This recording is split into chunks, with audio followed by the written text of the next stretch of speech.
Benvenuti a tutti nel nuovo e nel primo video del VGTSM. Oggi vi andremo ad insegnare come andare a creare un overlay della webcam come vedete in questa anteprima. Vi lascio al video, ciao a tutti. Sarà molto semplice, andiamo subito su File, Nuovo, andiamo a creare un nuovo documento di larghezza 1920 e di altezza 1080. Vi consiglio uno sfondo nero per andare a visualizzare meglio poi il risultato finale. Andiamo su OK e andiamo su Crea. Prima cosa dobbiamo andare a creare un rettangolo base, non con una forma specifica perché andremo a crearla adesso. Andiamo infatti sulla larghezza, mettiamo 1280 e l'altezza 720. Ora cliccando CTRL R vi spunteranno queste due bande, una laterale e una superiore, da dove potremo estrarre le nostre linee guida che andremo a posizionare al centro, in questo modo. Quindi così. Ora potremo anche andare a posizionare il nostro rettangolo al centro del documento, in questo modo. Okay. Andiamo adesso a elevare il riempimento e andiamo a inserire il tracciato. Ovviamente è troppo fine, andiamo a renderlo più spesso in questo modo. 31,97 è la dimensione che utilizzo di solito io, quindi vi consiglio questo. Andiamo adesso a rasterizzare il nostro livello e andiamo a prendere il lazzo poligonale che ci servirà per dare forma al nostro overlay. Andiamo quindi a creare la forma, andiamo qua, selezionando tenendo premuto Shift in questo modo. Andiamo poi a chiudere la selezione, andiamo con il tasto della tastiera a cancellare. Stessa cosa con gli angoli, in questo modo, sempre la precisione è importantissima. In questo modo qui andiamo a chiudere, andiamo a cancellare, perfetto. Andiamo a farlo anche qua lateralmente, in questo modo, la selezione, chiudendola, andando a cancellare, perfetto. Adesso per renderlo più simmetrico possibile andiamo a cancellare le parti restanti e andiamo a duplicare quella che abbiamo appena modificato, quindi CTRL J, andiamo CTRL T, quindi la trasformazione libera, andiamo su rifletti orizzontale, andiamo a rifletterla orizzontalmente. Andiamo ora ad unire questi due livelli selezionandoli facendo CTRL più E e andiamo con CTRL J a duplicare. Andiamo CTRL T, trasformazione libera, e andiamo a duplicare, a rifletterli verticalmente, in questo modo. Ok, ora andiamo ad unire i due livelli e visto che noi non vogliamo lo stesso effetto che abbiamo qua di sotto, andiamo a chiudere la barra qua di sotto in questo modo. Prendiamo lo strumento selezione, andiamo a selezionare la parte che vogliamo riempire, in questo modo, sempre molto preciso, e con il pennello a tondo duro, con il colore bianco, andiamo a riempire. Adesso andiamo a cancellare la parte che effettivamente vogliamo cancellare di sotto, quindi strumento lazzo, in questo modo, andiamo qua, selezioniamo, chiudiamo, andiamo a cancellare, in questo modo qua. Andiamo ad eliminare anche la parte destra dell'overlay e andiamo a riflettere come abbiamo fatto prima la parte sinistra, duplicandola e riflettendola orizzontalmente, in questo modo. Perfetto. Adesso abbiamo la base del nostro overlay. Andiamo ora ad applicarci degli effetti. Andiamo quindi nelle opzioni di diffusione facendo doppio clic nel livello dell'overlay e ci si aprirà questa schermata. Andiamo su Smooth ed effetto con rilievo. Andiamo su stile e smooth interno, tecnica scalpello deciso, profondità su 1000, la direzione lasciatela su, dimensione lasciatela 2, l'attenuazione al 0, l'angolo lasciatelo a 90 e a 30, contorno superficie come ve lo dà predefinito, il metodo di luce lasciatelo su sovrapponi ad opacità massima, mentre il metodo ombra mettetelo a opacità minima. Andiamo ora a mettere anche un bagliore interno e su sovrapponi ad opacità 43, quindi proprio copiate i setting che vi sto dando. Nella tecnica selezionate precisa e in riduci sempre 43, la dimensione lasciatela ad 1, realtà l'opacità potrete anche alzarla a 100 se preferite, dipende molto dallo stile dei vostri overlay. Andiamo a cliccare su ok adesso. In descrizione vi lascerò 2 mappe sfumature che utilizzo di solito, che mi sono fatto, ma che ho deciso di lasciarvi. Di solito se ne utilizzo una io ne uso 2 per dare un effetto migliore all'overlay, quindi andiamo a copiarne una, andiamo a metterla. Dobbiamo andare tasto destro del mouse qua, andiamo a mettere la maschera di ritaglio in modo che appunto vada a fare da maschera all'overlay. Andiamo ora a prendere la seconda mappa sfumatura, andiamo sempre a copiarla, andiamo qui e al posto di opacità 100 mettetela a 80, andiamo sempre a metterla come maschera di ritaglio in questo modo. Andiamo adesso ad eseguire una parte fondamentale dell'overlay, cioè quella delle luci. Andiamo quindi a creare un nuovo livello e andiamo a metterlo sempre in maschera di ritaglio. Quindi maschera di ritaglio, andiamo a prendere lo strumento pennello, andiamo a selezionarlo su tondo morbido, andiamo a prendere la luce bianca e andiamo lateralmente, diciamo con una dimensione del genere del pennello, a mettere questa luce in questo modo. Facciamo la stessa cosa nell'altro lato e andiamo a selezionare su sovrapponi. In questo modo la luce avrà un effetto differente. Andiamo a creare sempre un altro livello, sempre come maschera di ritaglio, che per fare prima potrete andare a cliccare Alt e qua, nelle estremità del livello, per mettere automaticamente o togliere la maschera di ritaglio. Andiamo a metterne una grossa al centro, in questo modo.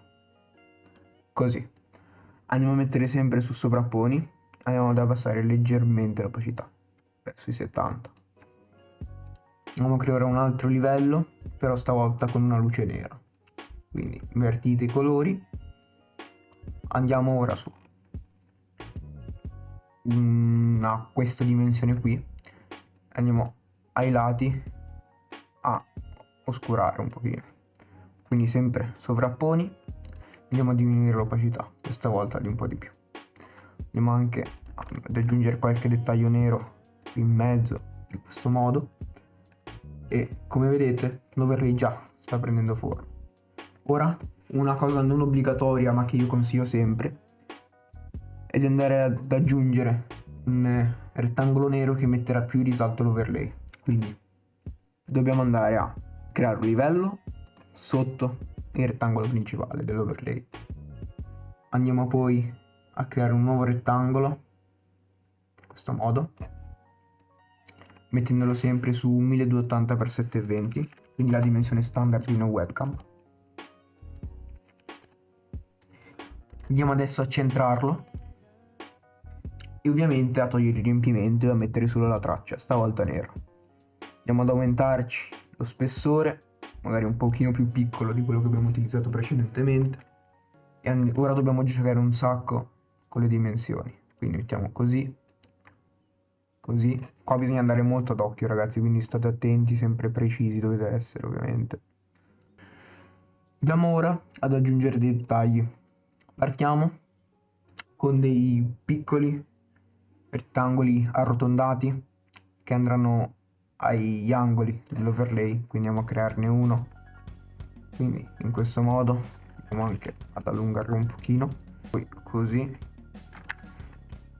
Ok, così è perfetto in dimensione, andiamo a duplicarlo, trasformazione libera e andiamo a selezionare 90 gradi in modo che si pieghi. Andiamo adesso a metterlo in questa posizione così, in modo che si formi come una L. Perfetto, andiamo ad unire i due livelli e a rasterizzarli. Adesso andiamo su doppio clic opzione di diffusione, andiamo a metterci una sfumatura di cui vi lascerò anche gli esadecimali, 226 AA2 e 1 di 9 7FE. Andiamo ad aggiungere anche un bagliore interno, opacità un pochino più bassa di 100, tipo 33. Ok, ora abbiamo il nostro angolino che andremo a posizionare qui negli angoli dell'overlay. Perfetto, andiamo a duplicarlo e a rifletterlo, e con l'asse X qua, andiamo a portarlo dall'altro lato. Aspetta che dobbiamo rifletterlo in questo modo. Ok, così dovrebbe andare. Direi che è perfetto. Ora andiamo ad unire i due angolini, questo e questo, va leggermente più in qua, così, in questo modo andiamo ad unirli. CTRL E, CTRL J per duplicarli, CTRL V e CTRL T, scusate, per il rifletto verticale. Andiamo ad alzarli in questo modo. Perfetto. Ora andiamo ad aggiungere altri dettagli. Andiamo sopra il livello della cornice nera all'interno, quindi creiamo un nuovo livello, prendiamo il lazzo poligonale e andiamo a creare una forma del genere in questo modo, tagliandola a metà circa qua. Andiamo a prendere il pennello a tono duro bianco, così lo riusciamo a vedere bene. Ok, andiamo un attimo a posizionarlo un attimo più in basso, magari così. Perfetto. Adesso andate doppio clic e andiamo a mettere la stessa sfumatura che abbiamo messo nelle L ai lati, quindi così, in questo modo. Perfetto. Poi magari giocate con l'angolo per vedere come sta meglio. In questo caso lascio 102. Vedete, nel bagliore interno date un po' l'opacità in questo modo. Ok, adesso magari ancora un pochino più in basso in questo modo. Ok, poi andate a duplicarlo e a rifletterlo orizzontalmente. Andate sempre con l'asse X a spostarlo in questo modo, così. Direi che è perfetto. Sempre precisi, controllati più volte. Ok, così è perfetto. Ok, quindi abbiamo aggiunto questi dettagli. Ora andiamo ad aggiungere gli ultimi dettagli, che però stavolta saranno neri e non azzurri. Quindi andiamo qua, lazzo poligonale, andiamo a creare una forma del genere, così, che segue appunto le linee dell'overlay, in questo modo. Andiamo a colorarle di nero con un tondo duro. Perfetto. Adesso che ce l'abbiamo, andiamo a duplicarla con CTRL J, ma spostarla di fianco con un min distacco in questo modo. E adesso che ce l'abbiamo, andiamo a duplicarla e a rifletterla orizzontalmente, quindi così, CTRL T, riflette orizzontale. Andiamo con l'asse X in questo modo. Ora andiamo a farle uguali ma laterali. Perfetto, andiamo a creare un nuovo livello. Andiamo qui, creiamo praticamente la stessa seguendo per lei, andiamo a riempirla. Perfetto, forse un pochino più piccola va fatta in questo modo. Andiamo a duplicarlo, CTRL J, andiamo a farlo un po' più in su. Andiamo ora ad unire i due.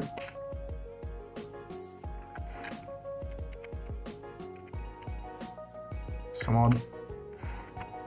Perfetto. Andiamo adesso a duplicarlo e a rifletterlo verticalmente, andando a portarlo di sotto. Perfetto. In questo modo. Adesso andiamo ad unirli in questo modo. Andiamo a duplicarli riflettendoli orizzontalmente e andiamo con l'asse X, scusate, a rifletterli in questo modo. Andiamo anche a andarli a rifletterli orizzontalmente. Adesso ultimo passaggio è quello di inserire il nostro nome, quindi andiamo sulla casella di testo, scegliete il font, noi stiamo utilizzando il Nullshock, andiamo a scrivere per esempio nome, colore, in questo caso bianco, comunque una sfumatura bianco-grigio, andiamo a metterci anche un'ombra esterna esterna per renderla più visibile, magari così, in questo modo. Andiamo ora a rimpicciolire, non così tanto, centrarla. Andiamo anche ad aggiungere un'ombra esterna al rettangolo nero interno che metta più risalto l'overlay in generale, in questo modo. Andiamo a modificare anche un pochino l'ombra del nome, magari alla fine copiate i valori che sto utilizzando, in questo modo. Ok, perfetto, e come vedete abbiamo finito il nostro overlay. Vi ricordo che se volete seconda parte su come animarlo fatecelo capire sotto nei commenti e lasciate un bel like. Ci vediamo al prossimo video e un saluto a tutti.